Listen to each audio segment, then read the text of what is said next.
and today we are going to talk about living with the threat and the reality of COVID-19. And I'm one of your soul guides, Patricia Ribeiro-Wolfson. Hey everybody, I'm Linda Krause-Barnett, and welcome to this episode of Soul Seekers TV. This looks good. It looks good. I like it. Okay. This is definitely, I think, what we need to be talking about, because what else are people talking about these days? I don't know. Homeschooling. Kids driving you crazy.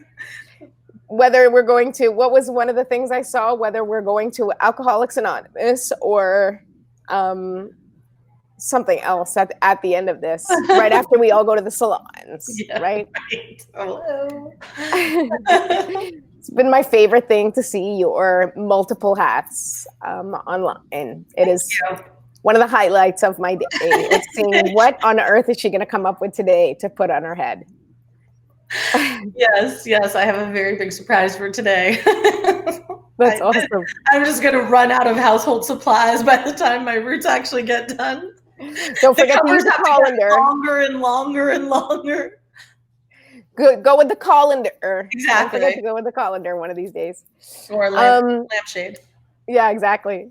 So we're going to talk about the threat and the reality of COVID-19, and we talk about it in those terms because Linda and I are actually dealing, have different situations from each other, and I'm sure from many of you, because there are a lot of different people dealing with what's happening because they have different circumstances. And so we wanted to address some of those different perspectives and circumstances today from our own personal perspectives, because our experience is different. So just for those of you who don't know, my husband was diagnosed with COVID-19, and that sort of changes how quarantine has affected us.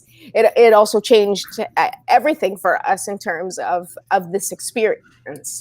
And Linda is coming at it from her perspective.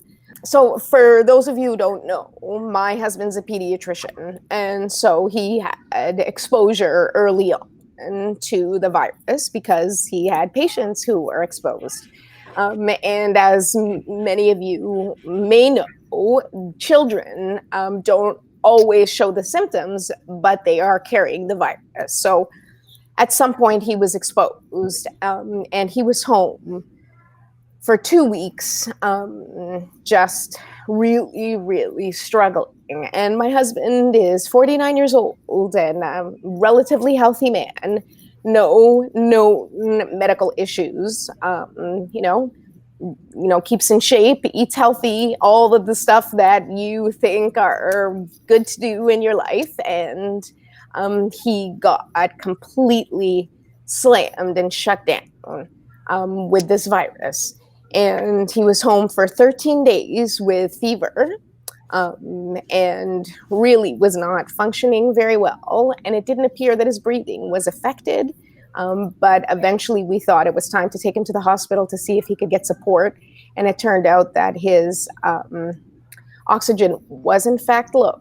He was in fact struggling. And he was in the hospital for 4 days. Then thankfully he was able to come home. Hold on a second. I'll be right back.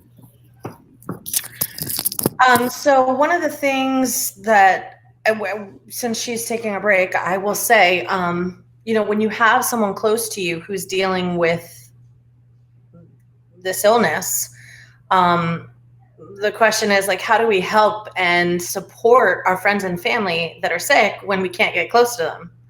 And then even if, Trisha's in New York and I'm in Florida, but that doesn't make a difference, because even if I was in New York or she was here, I wouldn't be able to physically get close to her. So you feel helpless as a supporter of someone who's struggling. I can't do the things I want to do for her. So one of the things I've tried to do is, she was not willing to ask people for nail polish remover because she felt like they were coming off to her house to drop her groceries, and she didn't want to ask for something so unimportant. But it is important, right? It was important because it was a form of self-care that was going to help her feel better and put her in good spirits. So I send her a little care package, with nail polish remover and nail polish. Nothing big, but just a little something that I could do to contribute and to help. And I'm sure those opportunities are going to keep coming. But it's just as important to support someone, we're going to have to be creative in the ways in which we support people. We can't do the things we would normally do. So now it's like, okay, what can I do to help her be happy? What can I do to send a little surprise her way? I know she has friends in New York that have been dropping off meals and groceries. Thank goodness Amazon's still working so we can send stuff people's way. You could send grocery, like the monthly, pay for the monthly boxes of food that come all prepared. I just think it's time to get a little creative where we can feel like we're contributing. We can feel helpful. It just doesn't look the way we expect it to, And the other thing is, the fear factor. And so when you're supporting others, even if you're freaking out and even if you're fearful, when you're with those people that are going through it, trying to keep your emotions at kind of under control to be able to be there and support them. So that's been important, So when I'm on the phone with Trish, then that's the time for me to be there for her and support her and keep my emotions kind of, being. I was just saying, Trish, one of the way, like supporting you and through this has looked different. Like the things I want to do for you that I normally, even though we're states apart, it doesn't matter. Even if I lived in New York, I wouldn't be able to physically help you the way I want to.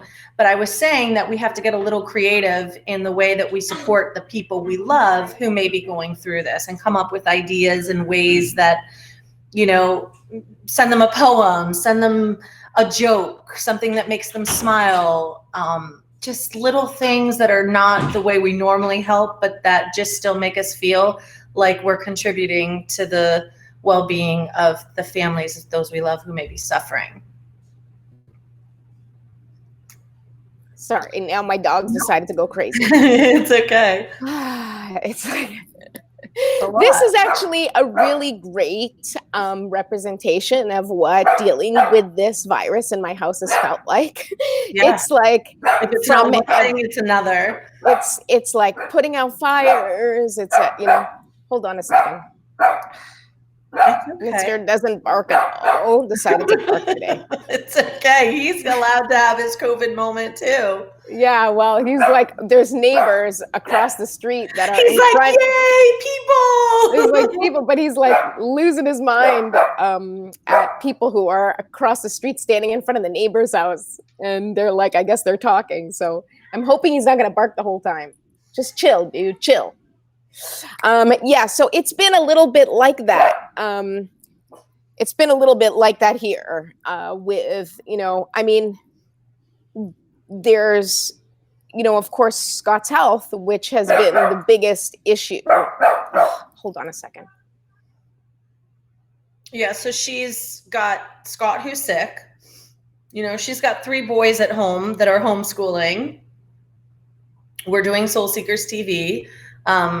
And she's feeding everybody and taking care of everybody. Now that Scott's home, obviously, she's taking care of him. And it's just, there's a lot of juggling going on right now with her trying to care for all the people, and they can't leave. They can't, their backyard, they're kind of limited to their backyard. Can't go out front. So with 3 boys in the house and not a lot of outdoor space to physically run around, I know, especially with Henry, who's a sports dude like my son, it's like crippling sometimes, Yeah, and like that was one thing I didn't talk about, but definitely like from the moment that Scott was homesick and we knew he was sick, we stopped. Like we had been outside in the front and, like we were, walking the dog and we would let the dog play with the neighbor's dog, even though we would keep a certain distance. But once Scott was homesick, I was like, we can't be near anybody because we're potentially carriers. And in fact, all of us did get the virus. Even though we weren't tested for it, it was very clear that although we exhibited the symptoms differently, each of us, the kids had fever for a couple days. My oldest had fever just for one day and had a really terrible one day, but then he woke up feeling fine. And I had all sorts of symptoms that went on for a good 2 weeks, which were like back pains and headaches and, coughing. And, I had crazy fevers and I had like low grade fevers. And then like my fever went up to like 103.5 one day. And that day Scott was in the hospital. And so I was like, oh my God, what am I going to do if I get sick, if I go down? Nobody can watch the kids because we're all exposed, so my in-laws couldn't take care of them. Because we don't want to expose them because they're at risk. And, I don't want to put any of my friends at risk. So that was like a really, I'd say that was the time during this whole experience where I actually felt fear. I've been pretty good at not really feeling the fear of all of this, like staying very positive, even through Scott's entire illness, which although he's home from the hospital right now, he's still struggling. He is far from ready to face the world, like he's in quarantine from us. And he has 2 weeks of quarantine that he's supposed to be in, according to the hospital. But I think he's got at least 2 weeks of healing, like he's just not himself. He lost a ton of weight. He really did see his mortality. And that affects, that's that emotional, when you're affected that deeply emotionally, it has all kinds of ripple effects. Absolutely. And it had effects for him, of course, which he can speak more of. But for us, like to see him go through that and to see how deeply he was affected, physically and spirit, like physically he lost 25 pounds, like mentally and spiritually even. And we've been really leaning on our faith and on trust, that this is all part of a grand plan and for our highest and greatest good. And that's what sort of kept us going. Like I've prayed more in the last 3 weeks to a month than I've probably ever prayed since I was in Catholic school, and not so much in terms of like, please God save us, but more, like in praying for the healing of everybody who's going through this, because we understand it. Thank goodness that we have friends and family that has been able to go grocery shopping for us. Thank goodness that, I have friends who check in and they've sent us some meals, and I'm so grateful. And it also makes me think about those people who are not in our situation, where they have the illness at home, but they also don't have the resources. They maybe don't have the friends that can help them or reach out to them. And on top of it all, maybe they're also concerned about the financial side of it because, they've been laid off, or they can't go to work, or they're not an essential worker, or maybe they are an essential worker and they're working like day and night. And, like there's so many aspects of this. How to be affected. And in ways that you're affected. And when you add the element of people who are also actually sick, it adds like a whole other level, which, has been our reality, which is like, it also puts things into perspective, because like for all of this, no matter what's been going on, and at the end of the day, we're like, as long as Scott gets healthy and gets better, that's the thing that matters the most to us right now, is seeing him heal. And everything else will kind of get through it. Yeah. And that there's nothing more important, and I think also, it's like the thing that you went through, which you did it like, I don't know, I've never seen anybody as strong before, but I think one of the hardest things to watch when you love someone and you're watching them go through it, even though it's not happening to you, if you love someone, it comes real close to feeling like it's happening to you. Yeah. But it's what is really hard to fathom with all this is like when sick ones, like when Scott had to go to the hospital alone and you couldn't be there to support him, like, what? You know, like, yeah, that so was part of this is that it's not just you're dealing with, you know, the illness, you're dealing with the isolation of the patient, and that's someone you love. Yeah, it was so hard to like drop him off at the emergency room. Like, you know, it was, I mean, I had the kids with me because I wasn't leaving them at home. So like we all hopped into the car, we took him to the emergency room, and we didn't know what we were going to be dealing with. We didn't know what the hospital policy was. We were just like, let's just get him to the hospital. And he was in no condition to handle things on his own because he was barely getting out of bed for like the 2 weeks. And, you know, had fevers and like was just a mess. And we got there and they were like, you guys just, you know, just drop him off. You guys can't come in. And I mean, I know from our perspective how much it affected us. And we were like, oh man, like we just got to leave him. And the kids were like, we're just leaving daddy. And I'm like, yeah, he'll be okay. Although inside I was like, God, I hope he's going to be okay.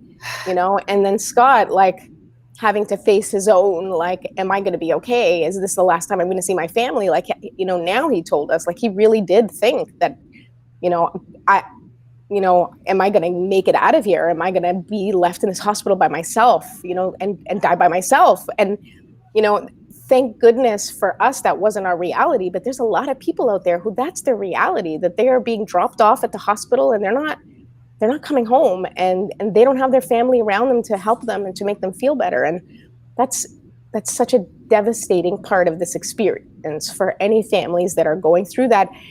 And, you know, in terms of people who, you know, because this is a conversation about the threat and the reality, right? The threat of that, the idea of that, of maybe potentially having to deal with that it's real. It's real. It's anxiety inducing, it's, you know, depressing, it's all those things that come up for you, and everybody's like dealing with that real, very real fear of how am I going to handle this if this hits my family, you know, if it hits my parents who I'm already not seeing and they're far from me and they have to go and, you know, be their own advocates at the hospital. Like, you know, that was, I think, one of the hardest things even for my parents and Scott's parents, was knowing that he was in the hospital and they couldn't help us. My in-laws couldn't watch the kids for me because we couldn't have them near the kids, even if I was able to go to the hospital. Like, those are really real things that are happening right now. And it's heartbreaking to know that there's other people going through that and their outcomes were not, you know, as, you know, blessed as ours was. Joelle really purged after that meditation last night. And she was having a hard time getting it, like, getting the tears to stop. But when I asked her why, she had the most beautiful things to say. She was just like, you know, I pictured a world where, why do we have to have, like, I understand that every country has their flag, but what if there was just one flag? What if we took all the colors from all the flags around the world and we put them into one, and the human race had one human flag, like, and it was just beautiful. And she said she pictured like all the, because her and my husband had talked a few days back about, they looked up the number of abandoned homes in America. And she was like, why can't those abandoned homes be given to homeless people? Why can't, and the meditation had asked to end poverty and all that. It really affected her on a deep, deep, deep, deep level. Like, she was like, why don't borders just go away? Why can't, you know, and she spun into that, like, I just want everybody to be okay. I want everybody to be together. I want everybody to be happy. And so that meditation was powerful for her. I'm so glad. I think, you know, I really think that this is a very pivotal time. It almost feels cliche to say that, but it is a pivotal time in our history right now, because I do think that that's where we're headed, and it seems like a really impossible reality. I think, like, when you think about it logistically, it's like, how is it possible? And I don't know how it's possible, but I also don't think that anybody thought that shutting down the world was going to be possible for as long as we've shut it down. So, At the same time, like at the same time, exactly. Like, it's like, who would have thought that we could shut down the world in the way that we have in order to, help ourselves, in order to put health as a priority, and that's like an incredible thing. So I think anything is possible, and just like I said early on in this crisis, where just like in a moment things went kind of downhill, I also believe that in a moment things can suddenly clear up, and I see it through our experience with Scott being sick. Like, in one moment he was home, the next moment, he was in a hospital, and now he's back and in good spirits, and I see the evolution, and yeah, like the upswing. And even though it's going to take some time, I know that it's heading in the right direction, and I believe that for the universe. I feel that for the world as well. There are great losses, and there are so many people suffering right now with those losses, and I think it's our responsibility to hold space for everyone, for whatever they're feeling, for whatever they're experiencing. We're here to love and support you through it, and at the same time, let's be hopeful together that anyone who we've lost along the way, it did not happen in vain. Let's not go back to how we were. Let us move towards oneness in this experience, because it is an experience that we are all having collectively for the first time ever, like ever. yeah. It's so important. And I think that it's important to, whatever resources that you have available to you, make use of them. It was really tough for me to accept people's help, like for bringing us groceries or whatever it is that, we needed. But I was like, but I'm doing my part. I'm being responsible in not leaving the house and on exposing people. I can't. Absolutely. And so, It requires you to get assistance. Yeah. I needed, it's like, okay, I did really well in stocking up, but at some point, the fresh stuff You have 5 people in the house.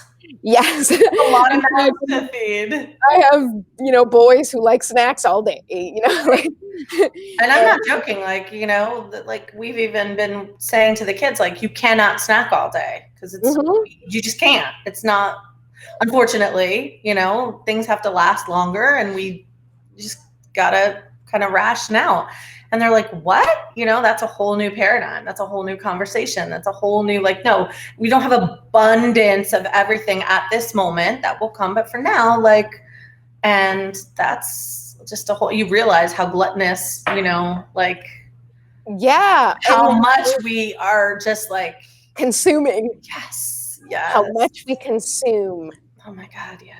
It's so true. And it's funny because the guys, like, they want a snack, but like, if they're distracted, they don't go for the snacks as much. So the more time they spend online, the less snacks they have, because they're like totally focused. Yeah. It's very funny, but we talk about it, and then, like, I think there was something Henry wanted, and he's like, we have no blueberry waffles. We have no more blueberry waffles. And I'm like, he's like, why not? And I'm like, well, in case you haven't noticed, Mom hasn't gone to the store, and we have to ask people to buy stuff for us. And, like, I do the priority stuff first. So it's like, we can do the waffles, but, like, this is a priority. Like, we need, like, certain other things are much more important, and we have to do that. So it's been interesting. It makes me sad to one extent, on one extent, only because, I want to help my children have an abundance mentality and not a lack mentality. But at the same time, it's also important that they appreciate the things that we have, because the abundance mentality does not come from having things in abundance. An abundance mentality comes from knowing you have everything you need. And that is the shift that we need to make. It's not like, I can have all these things. Look how abundant I am. It's like, yes, but really the true abundance mentality is feeling abundant, even if, things are not, physically abundant. is And I also believe that so many of life's lessons come with contrast. Like you learn to love, when like fear helps you ground in love, and dark helps you ground in light, and scarcity helps you ground in abundance. Like these contrasts are lessons that when they do get even just a little more, when this is all said and done, that little more is going to feel like so much, because in contrast to this, they like, it's just not going to need to go to and hopefully if we, control it, it'll just be like, wow, we can take a drive in the car. Things that we've taken for granted will become the abundance that we seek, Absolutely. It's like the little things that I love how you put that. The things that we have taken for granted up until this point are going to feel like a luxury, because we can, once we get to do them again, I've been writing back and forth to a couple of friends, and specifically, there's a couple of friends that I get together with pretty frequently, and it's like, we miss cooking together.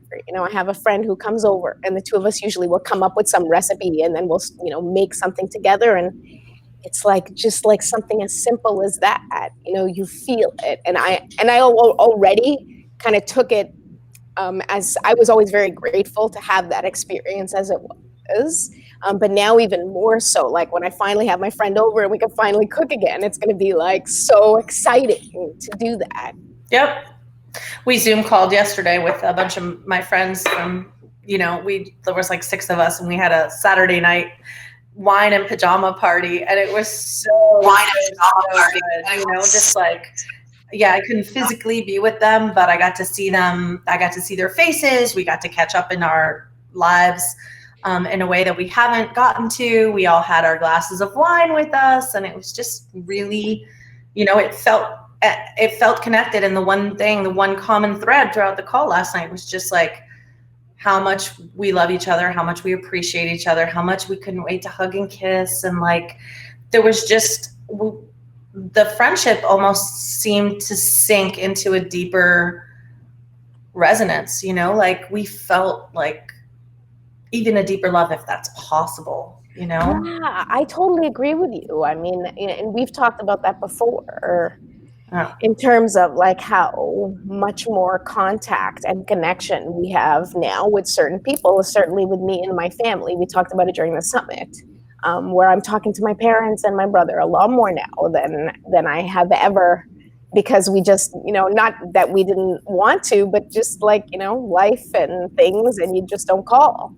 And now we're like making a point to reach out. My parents have reached out every single day. My parents haven't reached, I've lived away from home for over 20 years. Nobody ever reached out to me every single day, which is fine. I wasn't like, nobody cares. Like it was like my parents knew I was okay. And so we would touch base when we needed to touch base, but certainly not on a daily basis. And my dad and my mom are like messaging me every single day. Yeah. How are you? How's Scott? Are you guys staying healthy? We miss you. And it's nice, it's nice. And so there are good things that come from this nightmare. And I hesitate to call it that because, well, me, I'm always looking at things from the positive angle. But I will say that it's been a challenge. Like, but it's a nightmare with lessons. Like as long as, we can't negate the fact that it's awful sometimes and it doesn't feel good and bad things are happening. That's a fact. People in the hospital sick without their loved ones is a nightmare. Nightmare. It is. Yes, good can come from it, but there are some pretty hellacious things going on. You just call a spade, but as all bad things, that happen, like people's greatest triumphs sometimes are born from their greatest tragedy and trauma. Yeah. My God, for sure. That the people who this, doesn't take down completely will grow. You have to grow. It's just like, you don't have a choice.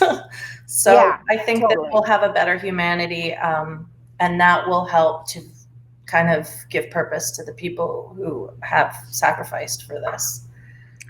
Yeah, I agree too. And I really hope that that's the case. And I think that in all of this, we need to make the best of this situation, and that's how we're going to be able to get through it. Is like, you can look at this from every perspective, and you would be completely justified to look at this as, like a terrible tragedy, as a nightmare, as and it is all those things. And also looking at it from the perspective of trying to make the best of the situation that we're in is always where I like to lean. Because it was funny that, like, when things were really heavy in my house for a couple of days when Scott was away, like there's always conversations going on between the family, and when things got like serious, I was like, please send me pictures of my niece dancing. Like, I was like, I don't want to dwell on the feelings that already I feel, and I would find myself like crying, and you need to experience those emotions. You need to feel despair, and you need to feel anger and frustration, because it comes with it, and you should never negate anything that comes up for you.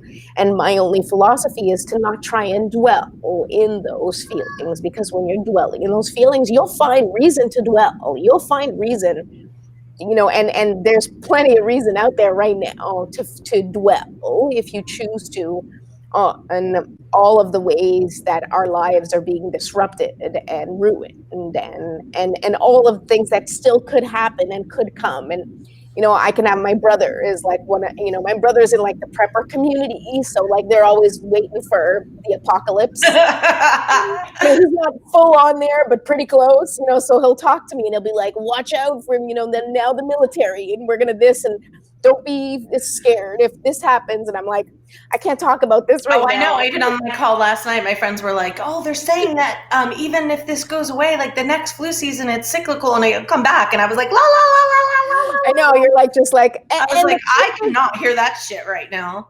And the truth is everything right now is speculation. And it regardless of whether you're thinking on a positive or a negative or wherever you sit on the political spectrum, it doesn't matter. Everything is speculation.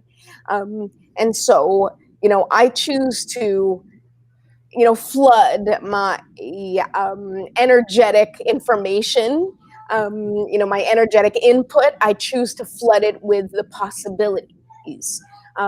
And if things don't go that way, then they don't go that way, and we'll deal with it, just like we dealt with this. Like, okay, we kind of figured we'd probably get hit here because of what Scott does, and we dealt with it in the best way that we could. There wasn't much that we could do to prepare for the illness, and that's the thing. Like, even, and I had conversations with my brother about it, like, yeah, I could prepare to have groceries, I could prepare to have stockpiled stuff, and, but you can't prepare for what you're going to feel emotionally when you're going through something like this. You can't prepare. And this is unlike any other sickness. You had no idea what the symptoms were going to be. You had no idea how he would feel. Like, no one really has like a list, like, oh, these are all the things you're going to have. Like, so everything is learned as you go. And that means you can't be prepared until you're in it. Mm-hmm. So that. And I also believe that, like, staying positive or infusing, like good vibration into your world as much as possible also, keeps your biological functions working at their best and highest capacity. Because it's like, if you're in a good place mentally and spiritually, then your internal organs work better. Your cells are working better because your immunity is up. All of it. Exactly. Everything helps. And it literally helps you physically to be mentally and spiritually open and trusting and feeling good. And so that's important. And I think that that's one of the most important things that we can do, that we have control over. We don't have control over how our bodies are going to process an illness or whether or not we get it. Other than, of course, stay home. But we cannot process. Yeah, I think that's the biggest piece here is like, us being confronted with things that we have so little control over. Yeah. That's a how hard about human. that? How about that for some expansion right now, Well, right? hello. This is like the whole lesson here is to let go and trust, because we can't control anything that's happening. Release and allow, and like all the words that have been going through my head, you know, when I get tight and I'm like, but what if, like, blah blah blah, you know, it's like, no, if I can't control it, then I have to release it, I have to allow it, I have to let it go, I have to go with the flow. Like, these are the mantras you have to tell yourself, because those prevent you from spinning out of control. You know, no amount of worrying in the world is going to delegate how this works out for me. I can take precautions. I can do my very best to stay safe, but the worry isn't going to have an impact on the outcome. So what's its purpose? And does it, you know, what can I replace it with that's a better way to go about my day and my mindset, and my kids and my influence, you know? Absolutely. And you're helping by shifting your perspective. You're also helping your children to give them skills that they're going to need in their lifetime, because whether it's this or something else, there are always things that show up unexpectedly that you can't control in your life. There's great things that happen, which is amazing, and then there's terrible things that happen, which is not amazing. And all you can ever control is your perspective and how you look at things and how you deal with things. And to be able to take this opportunity to teach your children, you know, like, here's what we can control, and this is what we're going to do, which is we're going to stay home. We're going to spend time together. We're going to love each other through this. And here's the things we can't control. We can't control get sick. We can't control all that. But we can, and, you know, do everything we can to help ourselves and those we love in whatever way we can. And that will equip them for anything that comes up. I mean, you know, sometimes I'm like sitting here going, what can I do? How can I help her? So I'm like, I'll just text you, I love you. You know? And I feel like, if you know that I love you, then if that's all I can do, then that's what I'll do. If that's, you know, all I've got to offer in the moment, then I'll give you that and hope that it gives you something, you know? And it does. Like, I'll tell you, you know, I mean, it's a situation that people didn't, you know, I've seen people have really no idea what to say. They're like, are you okay? I'm so sorry you're going through this, and we're here to help you. Yeah. You know, and something as sweet and small as the gesture of you sending me nail polish remover. For those of you who haven't noticed, I finally have no nail polish because Linda sent me nail polish remover, and I just cried, and I called her crying at how sweet a gesture that was. And it wasn't anything big. That's what I was saying when you walked away. I was saying it felt like there was part of me that was like looking for more, like, what else could I send her? Is that going to be enough? And there was another part of me that's like, no, this could be important to her. It's going to make her feel good. It's going to, you know, and we have to kind of redefine the ways we can help the people we love. Like, be and even if you hadn't sent me the nail polish, it wasn't like I needed it. Like, you know, there's plenty of people in my life that have just sent messages of love. Like, there's people who came out of the woodwork because when Scott went public, you know, on his Instagram, then my father posted. And so all these people from my past in the Portuguese community when I was little all came out in droves, people that I literally have not seen or spoken to in 30 years. That's what happens. Sent a message and was just like, we're praying for you, we're thinking of you, we love you. That's when it really counts. Everybody shows up. Yeah. Look, I just so everybody knows, I did not get tattooed from head to toe, but all the tattoos I normally use to go to the Renaissance Festival, I was like, screw it, kids, we're getting tattooed. So me and the kids have tattoos all over our bodies. I did notice the tattoo on your shoulder. I like it. You know, but anyways, just love. If I have anything to say, it's just love. That's it. There's nothing else to say. Love. Like, I feel like there's nothing else to say. You know, you love up as much as you can, and that is what's going to get everybody through this period. Yeah. That's my thought. I agree. I think that's all we need to do right now is just feel love, give love, and, you know, receive the love that's coming to you. because it's there. And as your soul guides, if there's anything that we can do for you in let this us know. and I don't know how much we can do physically for you because of our distance, but we can certainly send you a message of encouragement. We can certainly like talk to you and send you love.